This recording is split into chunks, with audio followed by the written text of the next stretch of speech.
Madam कह रही है किसी भी हाल में मुस्कुराओ, तुम्हारी गर्लफ्रेंड भाग गई फिर भी मुस्कुराओ। पहली मोहब्बत मुकम्मल किसी किसी की होती है। बहुत मुश्किल था इसको ना करना।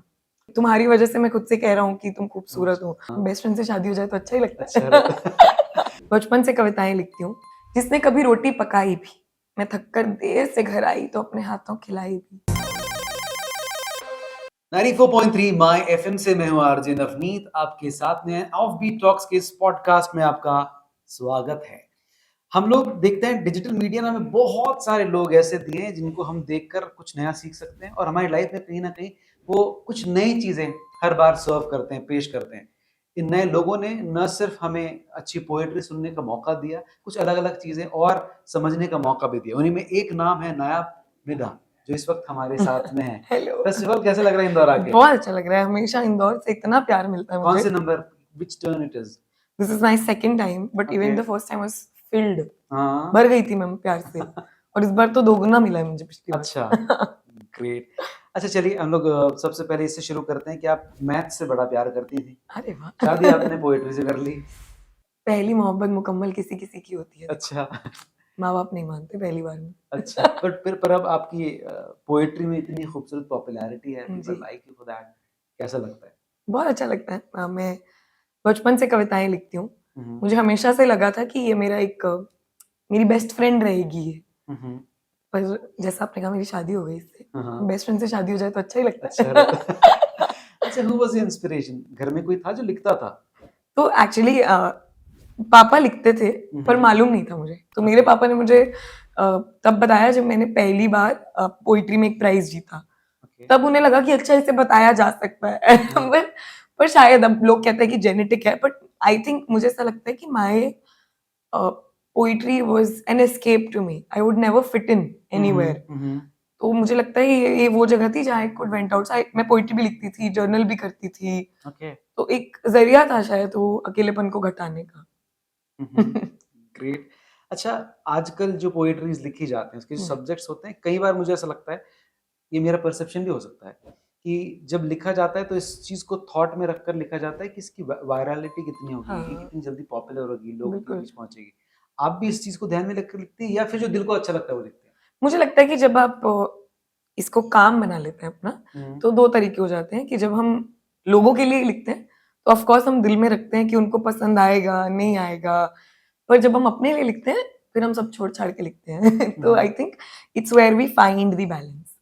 Right, like of course because we have to earn bread and butter from this. ये तो तो वहाँ पे वो एक सेफ बैलेंस राइट। बनाना।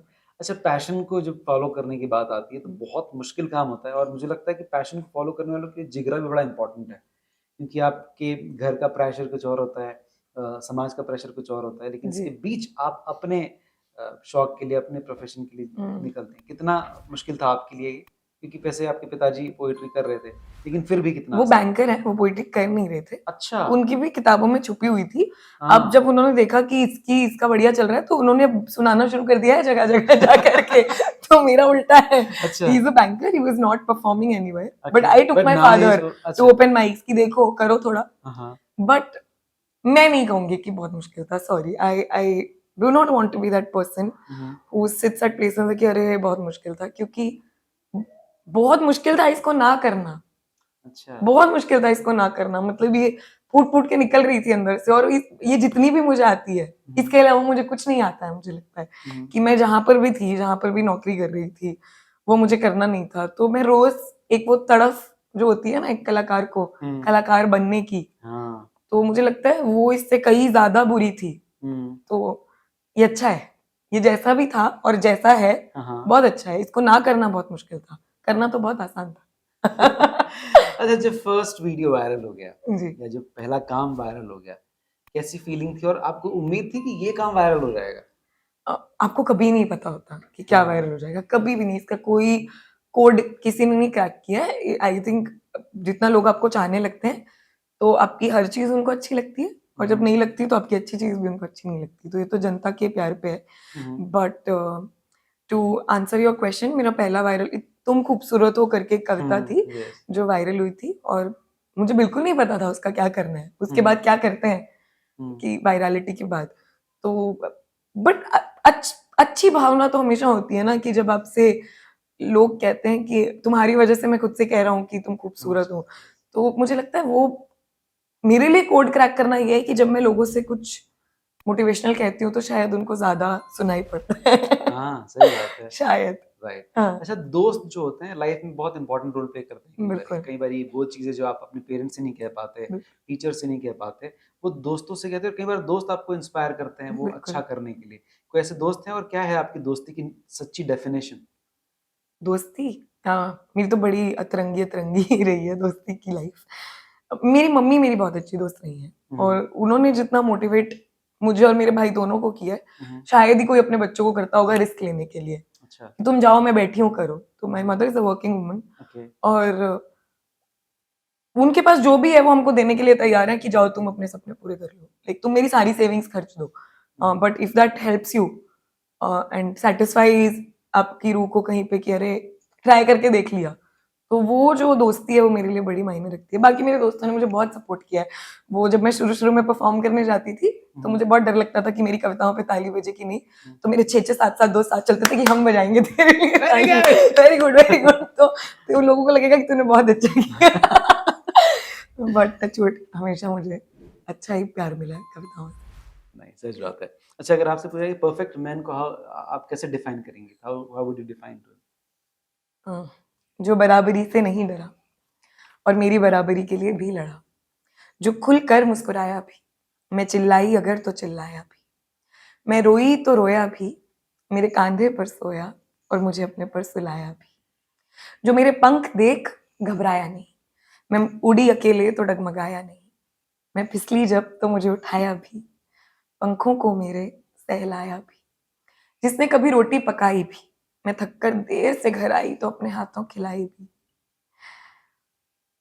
जिसने बेवजह खुद को मुझसे ऊपर जाना नहीं, वो नहीं जिसने मुझे पहचाना नहीं। बस ये कभी लिखा था मैंने एक परफेक्ट मैन के लिए, वाह! मेरे लिए पर सबका ये अपना पहली बार अपना यहाँ पर शेयर हुआ है। कहीं कहीं थोड़ा कहीं थोड़ा लिख है, के आया हुआ है। पर अब मुझे यही समझ आता है जब कोई मुझसे पूछे सुपर्ब! अच्छा, ये बताइए कि आप इतने अलग-अलग तरह के लोगों से मिलती हैं, इतने सारे लोगों से बात करती हैं। कोई एक ऐसा इंसिडेंस कभी हुआ कि आपकी मंशा जो थी वो तो बहुत पॉज़िटिव थी, लेकिन पब्लिक में कहीं वो गलत तरीके से लेके लोग का रिएक्ट करने का तरीका गड़बड़ रहा लाइव शोज़ में? नहीं नहीं, लाइव शोज तो अभी तक तो अच्छे अच्छे जा होते रहे हैं? हैं। हाँ।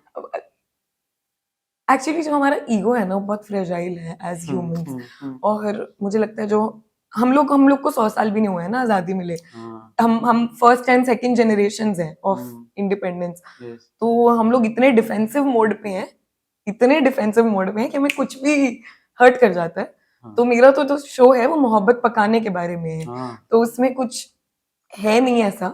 पर हाँ, सोशल मीडिया पे कभी कभी लोग बड़े पता नहीं क्यों ऑफेंड हो जाते हैं कि पर मुझे बड़ी हंसी आती है, बड़ी प्यारी बातें लगती है मुझे कि कितनी फालतू है बट कितनी प्यारी बात है। कहते हैं कि मैडम कह रही है किसी भी हाल में मुस्कुराओ, तुम्हारी गर्लफ्रेंड भाग गई फिर भी मुस्कुराओ। तो मैं तो ना पढ़ के हंस लेती हूँ, मुझे बहुत मजा आता है। I find it very funny, very honestly, like I find the but हाँ, अभी सोशल मीडिया पे क्या है ना, बहुत गंदा ये hate and trolling about abuses शुरू हो गए कि आपको कोई बात बुरी लगी कह दो।